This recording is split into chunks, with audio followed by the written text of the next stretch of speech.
It's Friday and it's already afternoon. Had a nice morning, slept in a little bit, got things started, got a kind of a tough run in, got a shower in, the rest of the day we're gonna get some orders packed and things listed and have some fun today on The Crazy Picker Life with Wheeler, Dealer, and Banana Peeler. Welcome, fellow pickers and would-be adventurers, well-rested, run-out dealer here with the Crazy Picker Life Friday edition. Okay, we're going to talk a little bit about momentum and the update of momentum in our business, and I'm going to try to turn it around a little bit. I've got some messages in the comments about people starting to think about or do or apply or get some momentum in the summer months here for your businesses out there, and it's a good time to do that. So let's talk about that. Banana Peeler got 7 orders packed, a couple more I've got to work with him on there. Some test strips going out, and it looks like four more orders. So I've got to get that out here before the 3 o'clock deadline. And I want to give a couple quick announcements. Of course, question and answer session with me and Wheeler will be next Tuesday-ish. If you want to get a question in about the Crazy Picker Life, picking in general, want to just vent, want to just put something down in the comments, do that before Monday and we will talk about it on the show when we sit and answer some questions. We'll record that whole thing. The question and answer shows for us go anywhere from, I don't know if we've ever done one that's been less than an hour, but I think we've maxed out at about 3 hours. So I don't know where that one's gonna go. And then a quick shout out to my partner Wheeler, who's actually within earshot, but he's probably not gonna say anything. That's okay. He pushed on through the night. I don't know what the heck he's thinking, but he listed $4,000 and 73 items. Talk about momentum. Oh, woo. Okay, well, little break there to pack those orders. I got a few more in. There's a few I just, at some point, you just got to cut it off for the day. I've got to get down to the post office here in a few minutes, but I figured I'd record this while I still had the energy. So momentum, right? We're going to be 2 weeks into our momentum in-house Crazy Picker Life contest, momentum contest, where we're trying to hit $200,000 listed from backstock mainly. We want to list $200,000 in items, retail number, by the end of September. 4,000 items. We're on pace. Tomorrow's the end of the month. We're on pace through our first, I think it's 12 or 13 days. So 2 weeks of listing. We work 5-6 days a week. Sundays off. 2 days of listing. So what have I learned? Well, I have been through momentum building before in this business, our eBay businesses. I've been through momentum in putting out YouTube videos. I've been through momentum in standard retail service businesses, other sales organizations. I've been through momentum. I've been through momentum in trying to get back into running. I've been through a momentum period of beer drinking. I've been through momentum. I know what momentum's like. However, no matter if you've been through it or you're green as grass or you don't even have a clue what momentum is, when you are in it, when you set up a program, a goal, a plan, and you get into momentum, guaranteed there are going to come, just looking here, what the heck is that? Look at that shadow. Is that lighting? Wow! Look at that, it lights up that whole side of the face. Probably don't see that. Okay, it's bothering me. When weird lighting down here, you know, our lighting engineer is struggling. When you get into momentum, like the first 30 days, the first 2 weeks, the first week, when you are trying to blast off and you're gaining ground, you're getting into your journey, you're starting to change what's going on in your business. When you do that, things, circumstances, problems, all that are going to come along, and they will try to knock you off your mission, off your goal. Now, our goal is to get momentum. We defined it with actual dates, times, numbers, amounts. We wrote it down. For me, I talked to pretty much everybody in my family, but Wheeler's the main partner in our momentum. Kate and Banana Peeler, our support staff, and they needed to know about it. My wife and the rest of the family, Lon, my wife and the rest of the family needed to know about it. And we made it extra real by putting it out into the YouTube universe. Woohoo! But we're in it. And so this week especially, for me, the wheels started coming off a little bit. There were some challenges. There were some things that did and could derail our journey towards the 200,000. One was the promotions manager, one was the Vero thing, and then there's, you know, plenty of other things going on. I had to get up early this week and take the kids to swim, which got me out, got me running early, which has got some pros and got some cons. At my energy level, age / momentum participant, getting out running 5 days in a row actually stirred me up a little bit and added to my chaos probably, and it probably did me some good too. So par for the course. Now, if you are the captain of your own ship and your ship is small, like maybe you're the captain and the first mate and you know, navigation and the cook, like if your business is a one-person business and you're trying to get momentum, well, you're in for it, because you got nobody to blame. You also have to handle and work out and fend off and deal with all the challenges, and so that can be tough. It is nice to have a support system. So if you are an individual in your business, it'd be nice to get your spouse, or you can lean on the picker community a little bit, or a friend, or prayer, or you know, however you can spread it out a little bit so you don't go crazy, right? Because some things are going to hit you when you're trying to get momentum.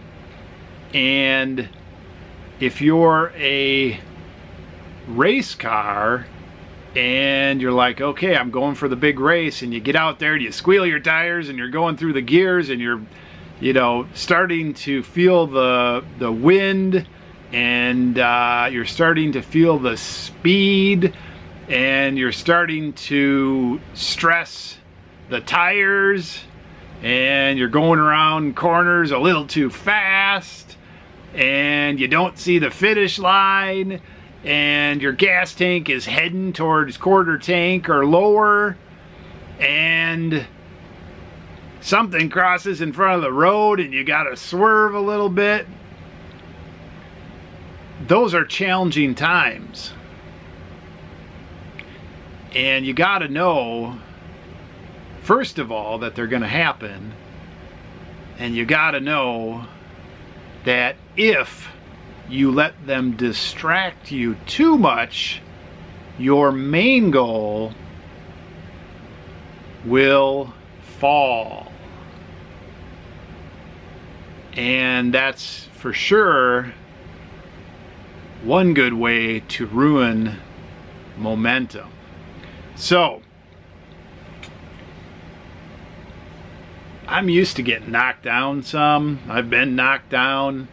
I've knocked myself down. You know, I've made a lot of mistakes. I don't know, maybe that's why I'm still fighting. But this week I got down a little bit. I got caught up in a few things, and I had some help dealing with some of these things, and I had some time to think, and I've got some support systems, and you know, Wheeler surprised me and put the pedal down. I mean, look at this. This is something else. I don't like his sleep pattern. That's a lot, so that's one listing. But then he listed that whole tote full of stuff and this whole tote full of stuff. Since the last time I put stuff away, we sold some of those items, and of course it brings people into our store. You know, it's good. It's good. It's good having good things happen. Now those 3 totes in our momentum period represent a couple days of listing. Pre-momentum, when we got this whole plan and this whole thing revved up, that might have been a week's worth of listing. Things were in slow motion, and so we got a little fire lit. You know, momentum can get a little fire lit. Now that fire needs tending. You got to keep putting fuel on it, right? You can't just say, okay, I got a week towards momentum, 7 days, 5 days, 6 days. That's it. Damn fire better burn for months. That ain't how it works, boy. You want to get momentum, it's gonna take more consistency. It's an until thing, right? Now,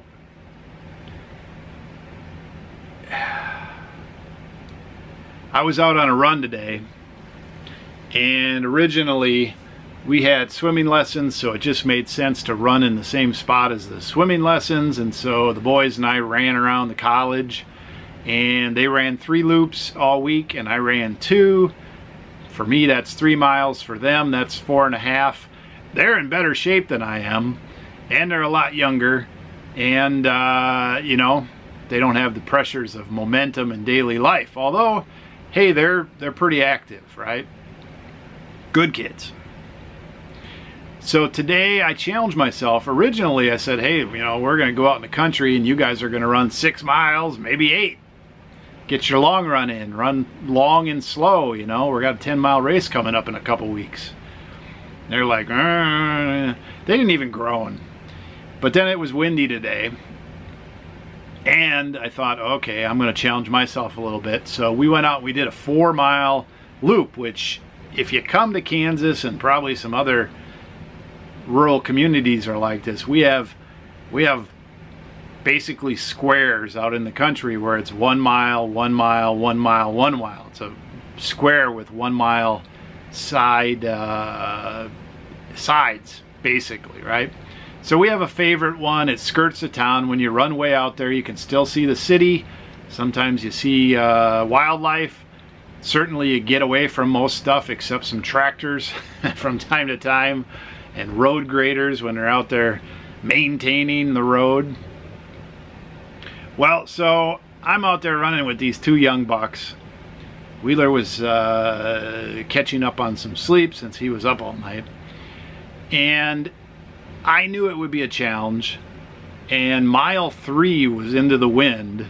And my body has been programmed for 3 miles. And so mile 3 into the 30-mile-an-hour wind took a lot out of me. And it was a little later in the morning. It was pretty warm out. And I got, you know, mentally shut off at mile 3, and I got, you know, the wind dries you out, the heat dries you out. I was thirsty.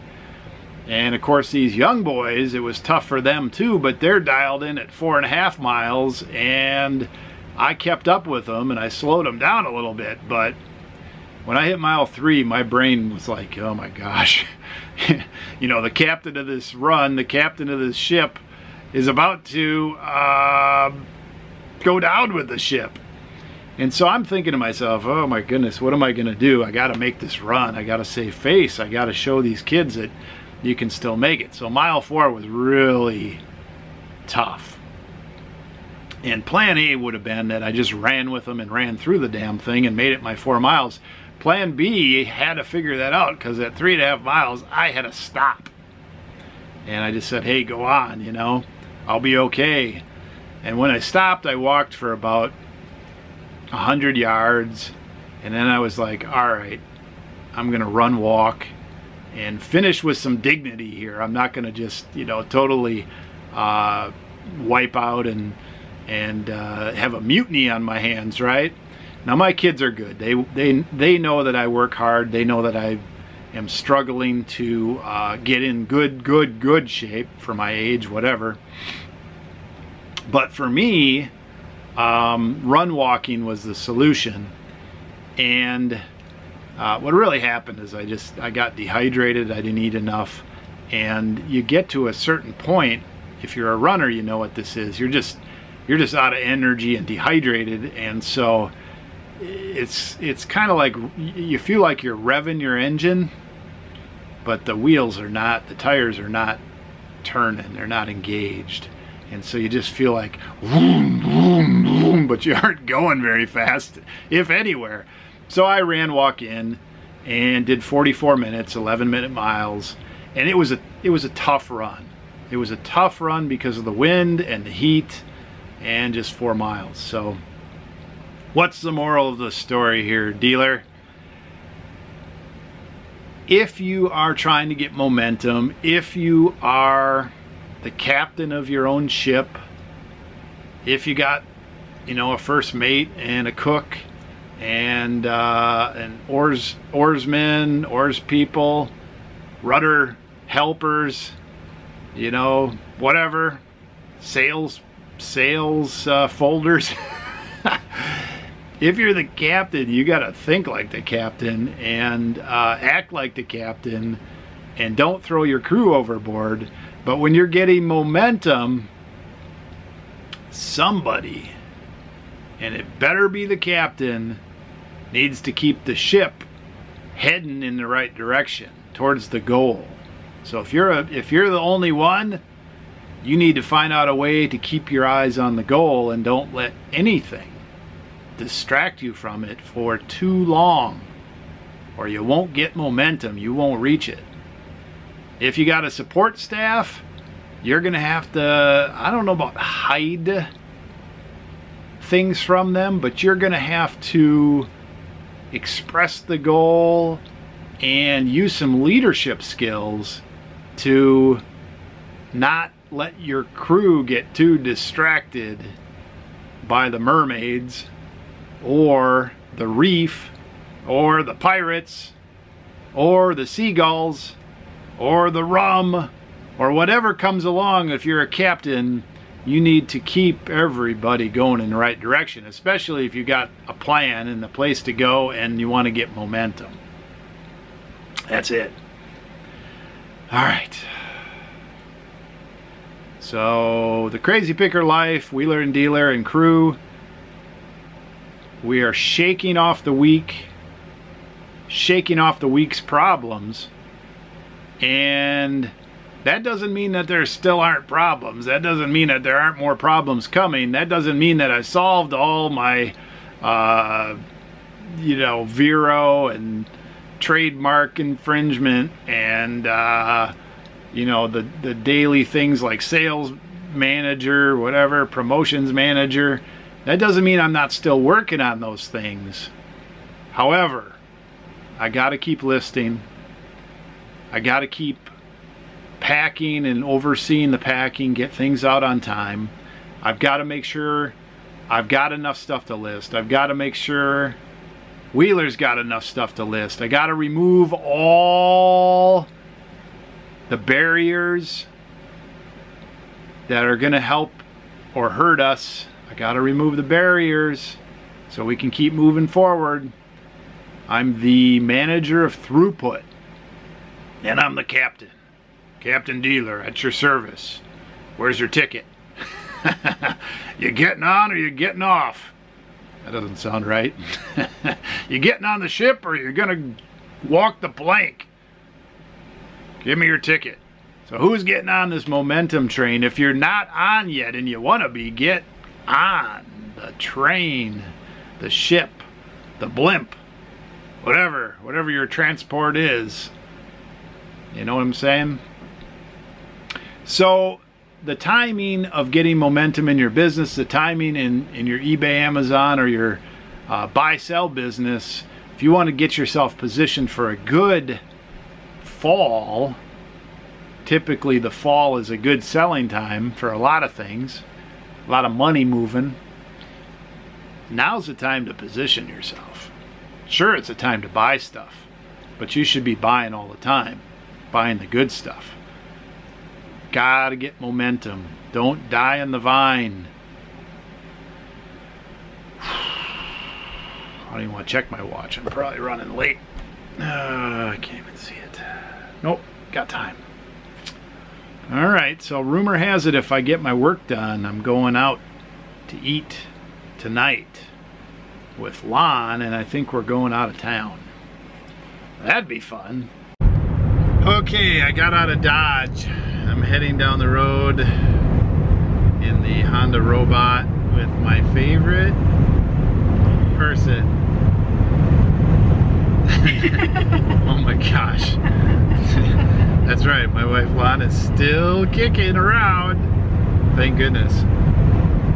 So, we are going to Hays, Kansas, which is kind of like Colby is 5,000 people with no other towns very much around, and everybody comes in from out of town and hangs out, so there's plenty there for a small town. Hays is like 25,000 people and nothing that big around for 100 miles or so.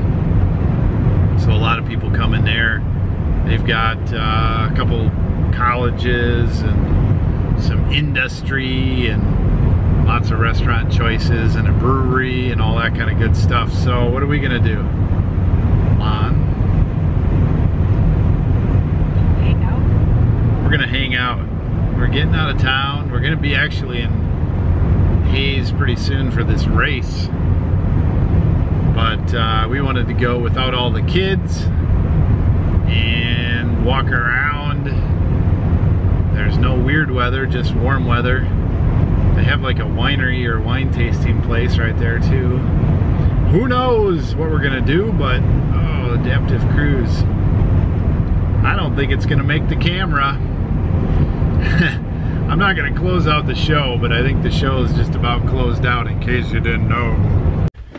Alright, back home after date night out of town. We had some fun, had some good supper, had a beer at the brewery, had a walk around downtown Hays, and picked up some special outside of the city beers or whatever, and came back and we got big ass storms. So batten down the hatches. Tomorrow's another day. Pick well, list often. See you tomorrow. Thanks for watching. Dealer out. Hey, Wheeler. Dealer Production.